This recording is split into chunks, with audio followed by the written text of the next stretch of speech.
Hey, what's up everybody, and welcome back to News Dose. So we talk a lot about game news on the channel, but that's because we all share a common interest. We like video games, and when you see a story culminate into something truly special, that's when the real excitement comes out. And today, well, both Nintendo and Xbox had a very special day.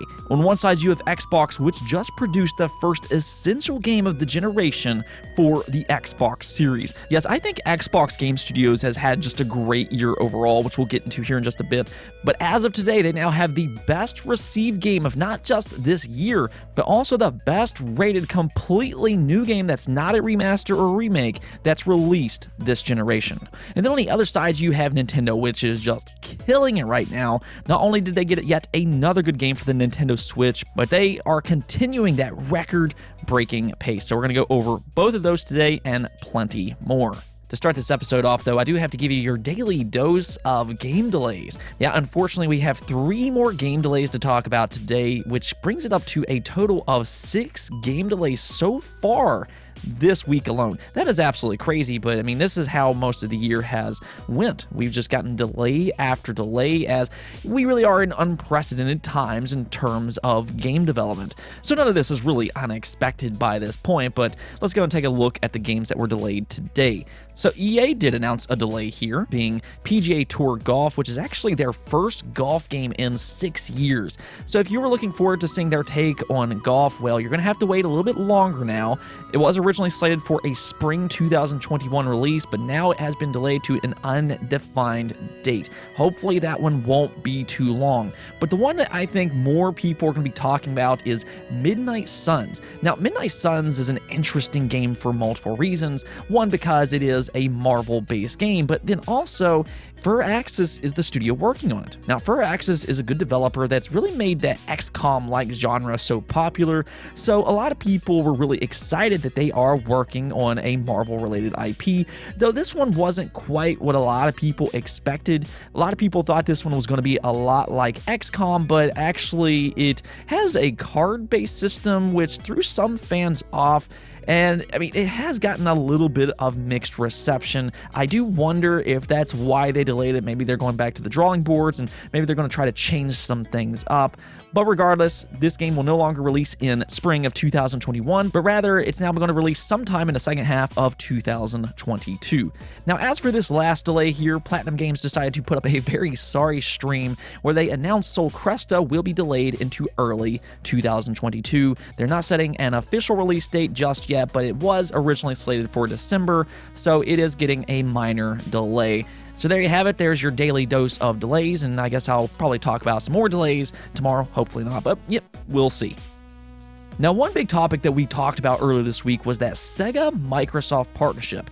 Microsoft and Sega has formed some kind of strategical alliance where they can produce large-scale global games in a next-generation development environment built on Microsoft's Azure cloud platform. So this doesn't specifically involve Xbox, but something that I did note earlier this week is that this might be big for Xbox because it really just bolsters that Xbox-Sega relationship even more. We've already been seeing it in the last couple years with games like Yakuza heading over to Xbox Game Pass. Somehow they got Phantasy Star Online 2 as an Xbox console exclusive. That is still almost unbelievable to think about, but it looks like that partnership is continuing even more. Yeah, so Sega did announce the release date for Total War Warhammer 3 today, which will be releasing on February 17th of 2022. But interestingly enough, this game will also be heading over to Xbox Game Pass for PC day one. And this really is a good get for Xbox Game Pass on PC. There's a lot of fans on PC that really like that strategy genre as a whole, and you might not realize it, but the Total War franchise is pretty popular over there. It's estimated on Steam Spy that the first Total War game sold about 5 million copies over on Steam, and then Total War 2 is between 2 to 5 million users. So Total War is actually pretty big over there, and this again is just a really good get for Xbox Game Pass on PC. But this just kind of goes back to what I was saying before.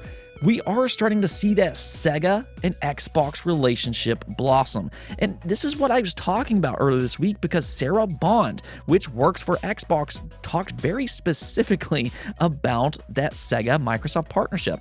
So I know on the surface that Sega partnership was specifically with Microsoft and not Xbox, but I think there's a little bit more to it than that, and I think we're going to see more of this throughout the generation. I think Sega and Xbox are going to be very closely tied together in the coming years, and we're going to see more of these games head over to Xbox Game Pass, and we might even see a few exclusive titles along the way. Now, all that's just speculation, but here we are seeing Total War Warhammer 3 head over to Xbox Game Pass for PC, and it will further help Xbox grow that PC user base. Now, speaking of Xbox, we need to talk about Xbox Game Studios, as they have now produced the first completely new essential game of the generation, being Forza Horizon 5. Yeah, that's right, reviews started to roll out today, and it currently sits at a 91 overall score on Metacritic and a 92 over on OpenCritic. Again, this would make it the highest rated completely new game this generation. Now, I do want to point out that the PlayStation 5 does have the Demon's Souls remake, which has a 92 overall score on Metacritic. That game is excellent, and I've said time and time again, that is one of my favorite games that's released over the last year. I absolutely love the Demon's Souls remake. But as far as completely new games goes, Forza Horizon 5, yes, is the highest rated game, and it really is easy to see why. Based off of all the reviews, this game not only looks extraordinarily visually, but it just plays really well. Forza Horizon franchise in general, I think, is the best overall racing franchise to date, excluding kart racers, and it looks like Forza Horizon 5 might possibly be the best in the series. The choice to make this one located in Mexico gives it all kinds of exotic locations to explore. It seems like this is the most varied within the entry so far, with plenty of biomes to explore, and the world apparently is massive, both vertically as well as horizontally. And then to just kind of top it off, Playground Games once again gives you over 500 cars to play around with, which is more than the overall competition. You also have endless customization when it comes to your cars, and you can kind of put whatever design you want to. I've always loved that with the Forza franchise. But yeah, Playground Games has just done it once again with Forza Horizon 5. But I think this is just the underlying topic here, because I think with this, it kind of shatters a few talking points that the community consistently brings up. And one would be with Xbox Game Studios. There has been this constant question. Even though Xbox has acquired all these studios in recent years, can they consistently produce high-quality games? And if you really start to look at it, Xbox has done just that, especially within the last 12 months. I mean, just as an example, according to OpenCritic, Xbox Game Studios has produced 3 of the top 10 games this year and 2 of the top 5. Forza Horizon 5 over on OpenCritic is the #1 rated game with 92. You have Psychonauts 2, which is rated #4, and then Deathloop, even though this is a PlayStation 5 timed exclusive, this is an Xbox Game Studios game, being Bethesda. It sits at #10 with an 88 overall score. So the Xbox Game Studios developers are putting out high-quality games, and if we want to look even beyond that, there's several other first-party games that's released over the last 12 months that's done really well. You have Gears Tactics, Age of Empires 4, Flight Simulator, and Wasteland 3, which have all been very well received. So Xbox Game Studios is firing on all cylinders. And another talking point that this kind of shatters is Xbox Game Pass. I don't know why this, out of all topics, continues to pop up, but there is certain fans out there that wants to spread the information that Xbox Game Pass doesn't have high-quality games. Really, you can look at Xbox Game Pass for like 30 seconds and you can figure out that's not true. But here we have yet another really good day one Xbox Game Pass game. Again, Psychonauts 2 launched directly into Xbox Game Pass. You had Flight Simulator earlier this year, launched directly into Xbox Game Pass. Hades launched directly into Xbox Game Pass, and now Forza Horizon 5. So yeah, I think this is just kind of proving my point, and it's just making me correct in what I've been saying for the last year or so. Xbox just has a very bright future, and don't expect another Xbox One generation. They have the studios this time, and they will produce a lot of good games this generation. Fans on all platforms should be rooting for this, though. I guarantee PlayStation is going to have another good generation with their high-quality first-party studios. We already know Nintendo's doing excellent with the Nintendo Switch, and with Xbox also producing good first-party games, this is good for everybody, because as I always like to say, competition breeds excellence. So with Xbox producing good games, it's only going to make the competition better as well, as they all consistently push each other forward, and the gamers are going to benefit from exactly that. With that in mind though, Forza Horizon 5 will be launching on November 9th. Now, speaking of the Nintendo Switch having a good generation, we do need to talk about them today because just wow, by this point, it really is just astounding seeing what the Nintendo Switch has been able to pull off this generation as they just continue that record-breaking pace. And while they did reveal a lot more information today on just how successful the Nintendo Switch has been, so we're going to kind of go over some of the key highlights with all of that. So the first key thing here is that the Nintendo Switch has now sold 92.87 million units worldwide. This right here is huge for Nintendo because what this means is that it's really only a matter of time by this point before the Nintendo Switch becomes the best-selling Nintendo home console of all time. Currently, the Nintendo Wii is the best-selling at 101.63 million, so it really looks like by the end of this fiscal year, the Nintendo Switch very possibly will end up being the best-selling home console. So just big congrats to Nintendo on all of that, and really, I think it's just so well-deserved. I think the Nintendo Switch is just such a brilliant design with that hybrid console design. It really just meshes what Nintendo does best, because I've always really liked their handheld consoles, and now that they don't have to make games for two separate consoles, they can just really just go crazy with the Nintendo Switch. I really do hope that they just continue using this design going forward. Let's make a Super Switch rather than just a traditional console going forward. But that's really only part of the story here, because the Nintendo Switch is also doing phenomenally well in terms of software sold. Yeah, so games are always going to be the most important, and well, the Switch has now sold 681 million games today, which is already insane, but especially when you start to look at their first-party software. This is what Nintendo truly specializes in, and especially this generation, their games have just been flying off shelves. In fact, since we were just talking about the Nintendo Wii, Mario Kart 8 Deluxe has officially surpassed Mario Kart Wii. Mario Kart 8 Deluxe now sits at 38.74 million, while Mario Kart Wii is at 37.38 million. When you look at numbers like that, it does make sense why we haven't seen Mario Kart 9 just yet. It does make me wonder if they'll just continue to hold out on Mario Kart 9 until next generation, as Mario Kart 8 Deluxe just continues to sell at a very high pace. Beyond that, though, Animal Crossing New Horizons continues to sell very well at 34.85 million. Super Smash Bros. Ultimate eclipsed the 25 million mark. It now sits at 25.71 million. And then here are a few new entries being Zelda Skyward Sword HD sits at 3.6 million units sold, while new Pokemon Snap is at 2.19 million. It's almost like fans have been wanting a new Pokemon Snap game for years and years, and well, they finally did it, and well, guess what? It sold extremely well. Even Mario Golf Super Rush sits at 1.94 million units sold. So yeah, what all this equates to is that the Nintendo Switch continues its record-breaking pace, and it really is insane, both in terms of hardware sold as well as software sold. The Nintendo Switch is killing it.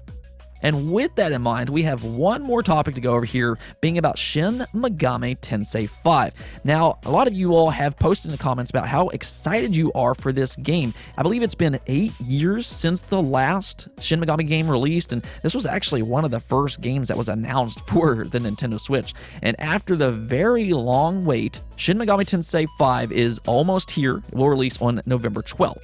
And well, reviews are now officially out, and it also has become one of the best rated games for this entire year, sitting at an 87 overall score on Metacritic. So Xbox isn't the only platform to have a very well-received exclusive releasing in the next couple of weeks. And for you Shin Megami fans out there, one thing that I have heard a few times being thrown out today is that Shin Megami Tensei 5 might possibly be the best entry in the entire franchise. So if you like this franchise, it does sound like it's going to be a must-own entry. Sounds like it has an interesting story. It's still a dungeon crawler, but it seems to be a little bit more free than some of the past games. And of course, the combat that focuses on elemental weaknesses and monster catching is once again excellent. It really does sound like a great game right now. I'm personally really excited about this one. And I think just JRPG fans as a whole has to be really happy with how 2021 turned out, especially over on the Nintendo Switch. I mean, this year you've gotten games like Bravely Default 2, Neo The World Ends With You, and now you also have Shin Megami Tensei 5. You also have the upcoming Pokemon games as well. It's just been a big year for JRPGs, but let me know in the comments below on whether or not you're going to be picking up Shin Megami Tensei 5 when it releases on November 12th. Let's go and take a look at the poll of the day, though, where I wanted to know your all stance on ray tracing. This was a big selling point for the Xbox Series X and the PlayStation 5, but the further we've moved into this generation, it seems like the less we've talked about this feature. So I asked you all, do you use ray tracing mode on the Xbox Series or the PlayStation 5? And if you take a look here, 12% of you said yes, it's my go-to game mode, 49% of you said yes, but only when it's also 60 frames per second, while 23% of you said no, performance and resolution all the way. And this is about what I was actually expecting to see. Like I said, it just seems like we've talked less and less about this as the generation has gone by, as I feel like for most gamers out there, 60 frames per second is more important. Well, one side you do have ray tracing, which looks excellent in terms of visuals, but it does majorly impact its frame rate. Now, there's a few games out there that's able to pull off 60 frames with ray tracing, but that seems to be very, very few. Now, I personally like what Insomniac Games has been doing with their games. They actually bumped the resolution down to more of this dynamic mid-range resolution while keeping at 60 frames per second, and then also including ray tracing. This is what I would like to see more developers do just as a whole, because I do like ray tracing, but as of this moment, that doesn't seem to be very common. And in the games that we do see that 60 frames with ray tracing, it seems to be a little unstable.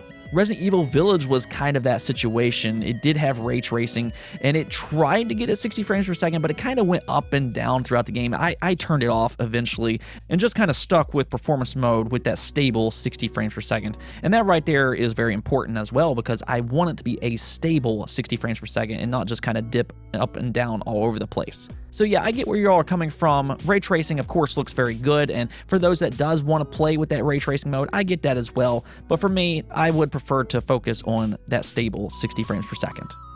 Anyways, though, that's it for this episode. But if you liked the video, don't forget the bell notification and subscribe button for more content just like this. Also, if you'd like to support the channel through Patreon, thank you for making this content possible. Peace out.